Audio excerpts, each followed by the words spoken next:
প্রিয় শিক্ষার্থী বিন্দু, আশা করি তোমরা ভালো আছো। আমি শফিক স্যার আজ তোমাদের মাঝে নাম্বারের 3 নাম্বার ক্লাসটি নিয়ে হাজির হয়েছি। তোমরা রেডি আছো তো? চলো ক্লাসটা শুরু করি।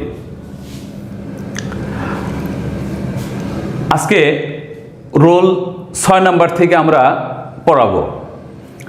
6 নম্বর রোলে আছে সিঙ্গুলার নাউনের শেষের অক্ষরটি ও এবং তার পূর্বের অক্ষরটি ভাওয়েল হলে শুধু এর যোগ করে প্লুরাল করতে হয়। কি বন্ধুরা মনে আছে তো?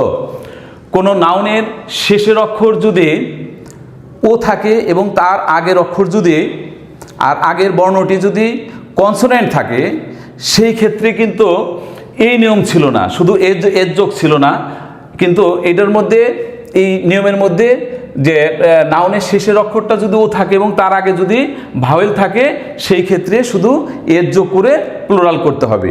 সেই নিয়মটাই কিন্তু এখানে বলা আছে। তো চলো আমরা দেখি। স্টুডিও শেষেও আছে, তার আগে আছে একটা আই তো ভাওয়েল আমরা জানি, যে কারণে তার সাথে শুধু এর যোগ হয়েছে। রেশিও অনুপাত শেষে ও আছে কিন্তু তার আগে একটা আই ভাওয়েল আছে, এজন্য এখানে আমরা একটা এর যোগ করেছি।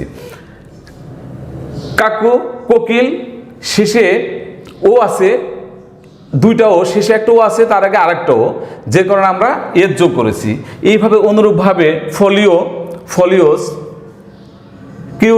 কিউরিওস, ক্যামেরোস, ব্যাম্বোস, রেডিওস, প্রত্যেকটার শেষেও আছে এবং ও এর আগের অক্ষরটি ভাওয়েল, কনসোনেন্ট না হয়ে আগের অক্ষরটি ভাওয়েল। তা আগেরটা যখন ভাওয়েল হবে তখন আমরা এর যোগ করে প্লুরাল করব। রোল নাম্বার 7, কতগুলো সিঙ্গুলার নাউনের মধ্যস্থিত স্বর ইনসাইড ভাওয়েল পরিবর্তন করে প্লুরাল করতে হয়। কিছু কিছু নাউন আছে, সে নাউনের ইনসাইড ভাওয়েল, ভিতরের ভাওয়েলগুলো পরিবর্তন করে সিঙ্গুলার থেকে প্লুরাল করতে হয়। তো চলো আমরা সেগুলো দেখি। যেমন ফুট পায়ের পাতা, এটা প্লুরাল করতে হলে ভিতরের যে দুটো ও আছে ভাওয়েল আছে তার পরিবর্তন হবে। ফিট ম্যান মানুষ, এমটা মেন হয়েছে। টুথ দাঁত, টিথ দাঁতগুলো। ওম্যান ওমেন, লাউস উকুন, লাইস লাইস, মাউস ইঁদুর মাইস MIC। এই দুটার মধ্যে ভাওয়েল তো চেঞ্জ হয়েছে, কনসোনেন্ট এসও না, এখানে চেঞ্জ হয়েছে। ডরমাইস, গুস গেস। উল্লেখ্য লাউস এবং মাউস এই নাউন দুটির প্লুরাল করার সময় এদের শুধু ভাওয়েলই পরিবর্তিত হয়নি, কনসোনেন্টও পরিবর্তন হয়েছে। উভয় ক্ষেত্রে এস কনসোনেন্টটি পরিবর্তিত হয়ে সি হয়েছে। তাহলে আমরা কি জানতে পারলাম? যে নাউনের শেষে শুধু IES দিয়েই নাম্বার পরিবর্তন হয় না, ভাওয়েল পরিবর্তন করে, ভিতরের ভাওয়েল পরিবর্তন করেও সিঙ্গুলার থেকে প্লুরাল করতে হয়। আশা করি তোমরা ব্যাপারটা বুঝতে পেরেছো। রোল নাম্বার 8, কতগুলো নাউনের শেষে এনই যোগ করে প্লুরাল করতে হয়। অর্থাৎ যে নাউনের শেষে আমরা পাবো, পাবো অথবা এনই পাবো, এগুলা পাইলে কি করব? এগুলার এইসব যোগ করে প্লুরাল করতে হবে। কতগুলো সিঙ্গুলার নাউন শেষে এগুলা যোগ করে প্লুরাল করতে হয়। যেমন চাইল্ড, এর প্লুরাল করার সময় আমরা পাবো কি? চিলড্রেন, শেষে আসলো আরিয়েন। Cow kine, KIN। এটার কাউস এর যোগ করেও প্লুরাল করা যায়।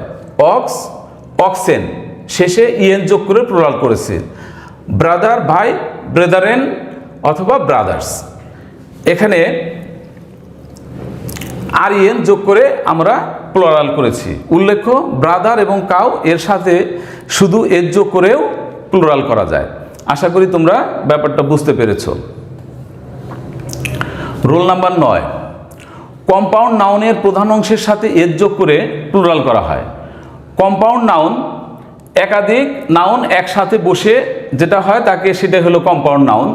যেমন এখানে ব্রাদার ইন ল, 3টা শব্দ মিলে একটা নাউন হয়েছে। ব্রাদার ইন ল আমরা জানি শ্যালক বা ভগ্নিপতি। তে কম্পাউন্ড নাউনের প্রধান অংশের সাথে এর যোগ করে প্লুরাল করতে হয়।